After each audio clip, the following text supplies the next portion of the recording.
세계 최초로 무선 통신을 이용해서 이게 뭐의 준말일까요? 3초 드리겠습니다.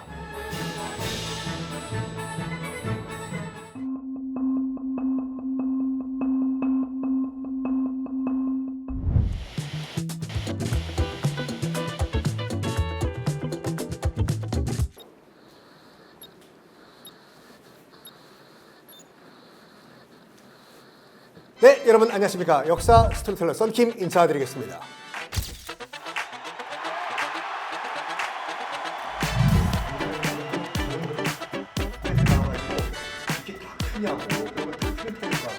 자, 오늘 제가 여기에 왜 나왔냐? 바로 전파에 관련된 everything! 전파에 대한 모든 것을 여러분께 알려드리기 위해서 나왔습니다. 전파의 역사부터, 그리고 전파를 활용한 방송, 통신, 그리고 전파 전문가 양성, 그리고 놀랍게도 펀드라고 하죠.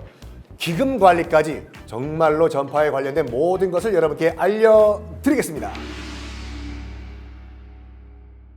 자, 전파라는 건 뭐냐? 그 전파가요, 영어로 하면 radio wave라고 하는데, 라디오란 영어 사전을 보시면요, 라디오 웨이브 자체가 전파로 나와 있어요. 자, radio wave라고 하는 전파는 과연 무엇인가? 지금도 여러분 그 너튜브 보시면은, 안녕하세요. 전파의 원리 쉽게 말씀드리겠습니다. 초등학생도 이해할 수 있는 전파의 원리 하면서 처음엔 자기장, 전기장 얘기를 해요. 여러분 자기장, 전기장 아시죠? 그럼 우리가 어떻게 알아 그걸요? 자기장은 뭐냐? 자기장이 아니라 자석을 보면은 N극과 S극이 있잖아요. 그러면 여러분 지구도 큰 자석이잖아요. 여기에 쇳가루를 뿌리면은 쇠가 이렇게 가루가 타원을 그리죠. 이게 자기장이에요. 장은 뭐냐면 어떤 영역이거든요. 즉 자석에 힘이 미치는 영역을 자기장이라고 해요. 그러니까 아무리 쇳가루를 많이 뿌려도 이게 원을 그리다가 어느 정도 선에서 스탑을 해요. 이 바깥에는 자기장이 아니에요. 자석의 영역권 바뀌기 때문에 쇳가루가 있는 그 공간을 자기장이라고 해요. 전기장은 뭐냐면 당연히 전기에 힘이 미치는 영역을 전기장이라고 하겠죠.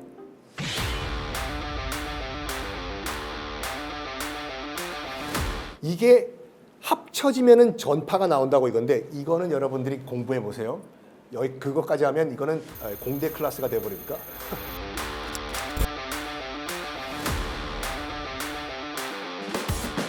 이러면 하여간 라디오 웨이브라는 파동이 발생을 해요. 뚜뚜뚜뚜뚜 이렇게요. 이게 파동이 진짜 빠르면 감마선이라고 해요. 우리가 그 방사선이라고 하는. 요거보다 조금 더 느려지면 X선이 돼요. 엑스레이 찍는 거. 그거보다 조금 더 파장이 느려지면은 우리가 눈으로 보이는 빛, 라이트 이게 돼요. 이 빛이 끝난 다음부터는 우리가 소위 말하는 전파라고 해요. 뚜뚜뚜뚜 TV, 라디오, 무선 통신, 핸드폰, 무전기까지 이런 식으로요. 그러니까 다 전파에서 나온 거예요, 이게요. 근데 우리는 앞에 있는 감마선, X선, 빛, 파동 이건 다 빼버리고 그 밑에 있는 천천히 굴러가는 통신에 이용하는 라디오 웨이브를 얘기하고 있겠죠. 이걸 누가 발견했냐?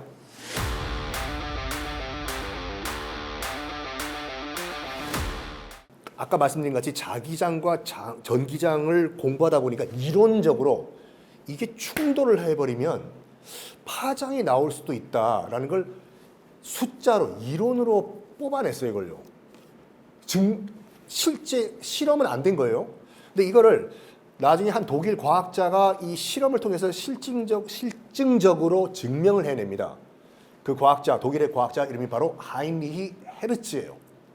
헤르츠가 그 이론을 실험을 통해서 증명을 해내요. A점에서 라디오 웨이브를 쏴가지고 B점에서 수신이 된다는 것을 증명을 해냅니다.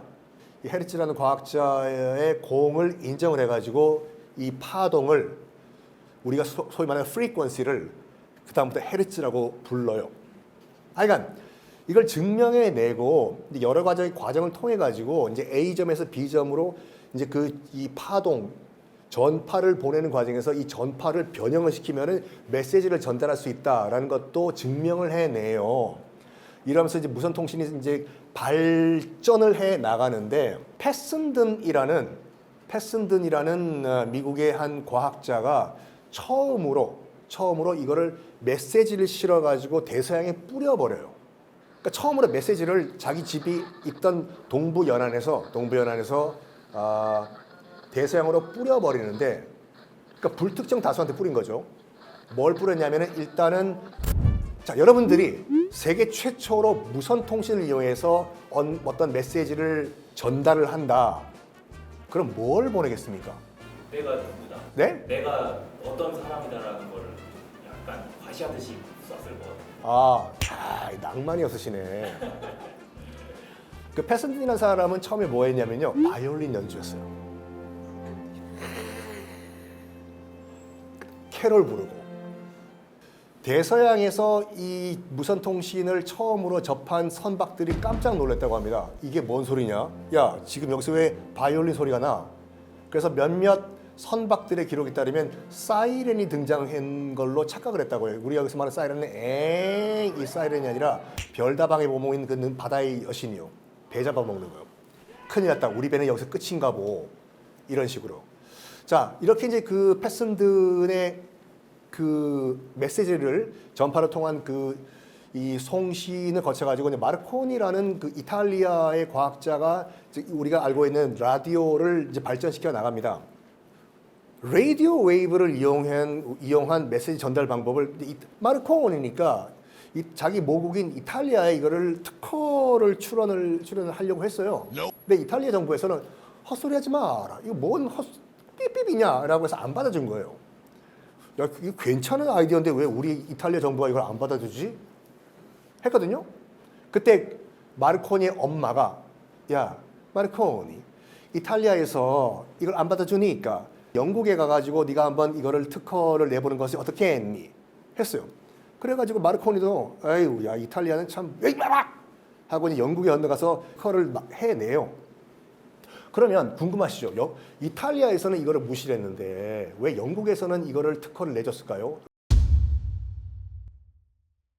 영국은 섬나라예요. 그 말은 뭐냐면 영국은요, 살아남기 위해서는 해상권을 장악을 해야 돼요. 그만큼 배가 중요하거든요. 그래서 육지와 선박 또는 선박과 선박 간의 커뮤니케이션이 정말 중요해요. 그거를 본 거죠. 영국 정부가. 지금 마르코니가 갖고 왔던 이 무선 통신 기술을 이용해가지고 선박과 선박 사이에 통신을 한다고 하면은 우리가 해상 장악권을 더 유지할 수가 있겠구나.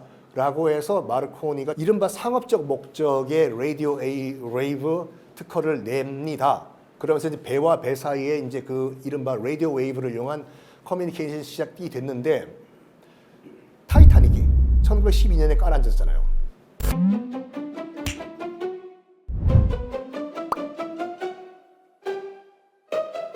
타이타닉이 1912년에 항해를 출발을 해요. 당시만 하더라도 최첨단 여객선이었어요. 북대서양을 지나는데 앞에 갔던 배들이 있잖아요. 지금도 마찬가지입니다, 여러분들. 지금 출발할 때 북태평양의 어느 지점에 지금 빙산이 있다는 걸 다 이제 파악을 하고 출발을 했는데, 앞에 갔던 이제 선행 그 선박들이 무선 통신으로 뒤에 오는 타이타닉 들으십시오. 지금 북대서양 어느 지역을 가고 있는데 우리가 보고가 안 됐던 빙산들이 있습니다. 피해 가십시오. 이런 식으로. 근데 문제는 타이타닉이 무선 통신을 그걸 받았음에도 불구하고 무시한 거예요. 왜?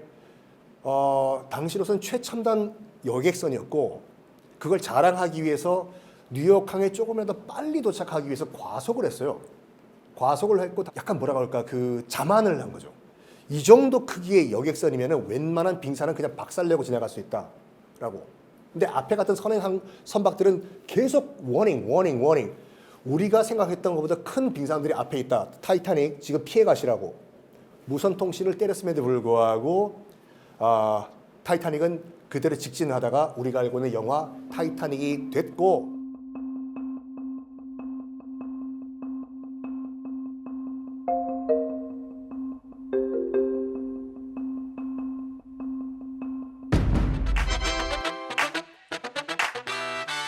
이건 무선 통신이지 않습니까? 전파는요. 그럼 유선통신부터 우리가 말씀을 드려야 되겠는데 유선통신 뭐가 있을까? 바로 뚜뚜뚜뚜뚜뚜뚜 모스부호라고 혹시 들어보셨나요? 뚜뚜뚜뚜뚜뚜뚜뚜뚜 모스는 세미얼 모스라는 미국인 화가가 만들어냈어요. 놀랍게도 화가고 검색해 보시면 알겠지만 성격이 그렇게 괴팍했다고 해요. 하여간 이제 그 전기라는 개념이 잡혔습니다. 전기라는 개념이 잡힌 다음에 이 세미얼 모스가 집이 좀 잘 살았어요. 그러다 보니까 시간이 많았겠지요.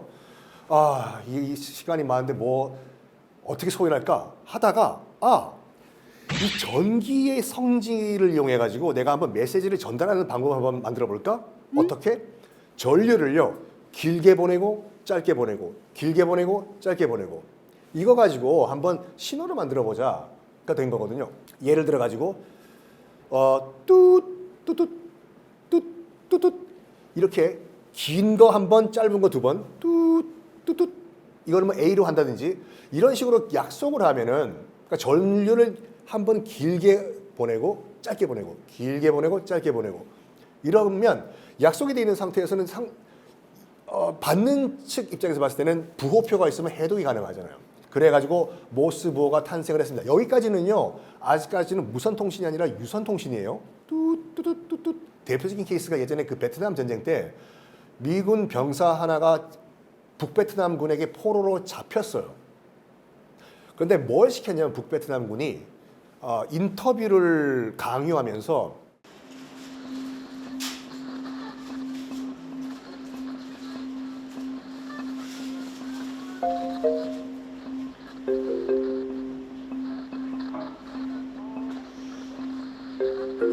내가 지금 포로로 강제 수용되고 있으니까 날 살려달라는 걸 눈꺼풀로 모스보호를 쳐가지고 때는 아주 놀라운 얘기도 있습니다.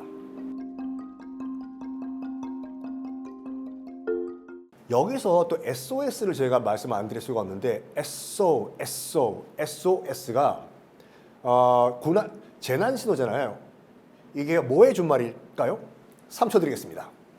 뚜뚜뚜뚜뚜뚜뚜뚜 인터넷이라고 다 정답은 아닙니다. 인터넷 검색하시면요. SOS가 Save Our Ship, 우리의 배를 구해주세요.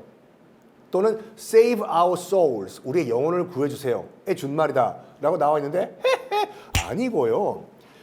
이 모스보를 이용해가지고 언제 지금 배가 깔아앉고 있는데 내 배를 구해줬어 또 치고 있겠습니까? 빨리빨리 뭔가 쳐야 되는데 그래가지고 이 모스부호 가지고 가장 빨리 신속하게 칠 수 있는 방법을 개발하자 해가지고 짧은 부호 3개 뚜뚜뚜 긴 부호 3개 뚜뚜뚜 또 짧은 부호 3개 뚜뚜뚜 이게 SOS거든요. 이래가지고 뚜뚜뚜 뚜뚜뚜 이게 들리면은 어디선가 배가 가라앉고 있다는 거를 서로 약속을 한 것이 SOS의 시작이에요. 다시 한번 꼭 기억하십시오, 여러분들. SOS는 인터넷 믿지 마세요. Save Our Soul, Save Our Ship의 준말 아닙니다. 모스부호 뚜뚜뚜 가장 쉽고 가장 빨리 칠 수 있고 가장 쉽게 이해할 수 있는 짧은 신호 3개 뚜뚜뚜 긴 신호 3개 뚜뚜뚜 짧은 신호 3개 뚜뚜뚜 이게 알파벳으로 SOS거든요. 타이타닉도 침몰하는 과정에서 뭘 했다? 아까 말씀드렸던 SOS를 때렸는데 뚜뚜뚜뚜뚜 이걸 통해 가지고 그나마 1,500명 이상이 구출이 될 수 있었다는 거 꼭 기억하시기 바랍니다.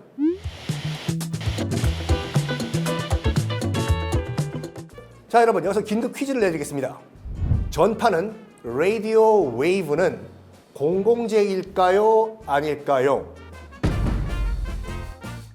자, 전파는 눈에 보이지가 않고 우리 주변의 공기처럼 항상 흐르니까 공공재라고 생각할 수도 있는데 전파는 사실 유일한 자원, 즉 유한재입니다. 유한재요. 유한재이기 때문에 전파를 잘 관리해서 국민이 전파를 사용하는데 문제점이 없도록 해야 됩니다. 그 역할을 하는 곳이 어디냐? 바로 여러분들이 오늘부터 꼭 기억하셔야 될 기관 바로 KCA가 되겠습니다. 자, 여러분 우리나라처럼 어디를 가든지 무선 통신이 빵빵하게 잘 터지는 나라가 많지가 않습니다. 심지어 미국은요. 제가 지난달에 미국 갔다 왔는데 중부 사막지대를 통과하죠. 막대기가 하나가 안 잡혀요. 아예. 그래서 대륙 횡단을 제가 차를 타고 있는데 출발할 때 얘기하더라고요. 위성전화 갖고 가시라고. 영화에서 특히 여러분들 캐나다 있지 않습니까? 캐나다가 그 넓은 땅덩어리. 그래서 뭐냐면 저기 동쪽에 있는 몬트리올이랑 서쪽에 있는 그 밴쿠버 그 이 동부와 서부에 있는 대도시 빼고 중간은 뭐냐? 그냥 땅이에요. 그래서 실제로 그 사람보다 곰이 더 많다니까요. 그래서 캐나다에서 여러분 그 트레킹을 하신다고 하시는 분들은 출발 지점에서 내가 몇 월 며칠 날 인원 몇 명과 함께 출발한다는 거를 거기서 종이 쪽지에 적어서 넣고 위성전화 갖고 출발해요. 그러니까 우리나라가 정말 좋은 나라예요. 어디 가든지 정말 다 터지잖아요. 5G 영상 통화도 하고. 자, 그러면 이 무선국 기지들이 제대로 운영되는지 관리를 해야 되지 않습니까? 그 역할을 누가 하냐? 제가 하냐? 제가 어떻게 합니까, 그거를? 이 역할을 바로 KCA가 합니다. 그래서 박수 한번 드리죠. 화이팅!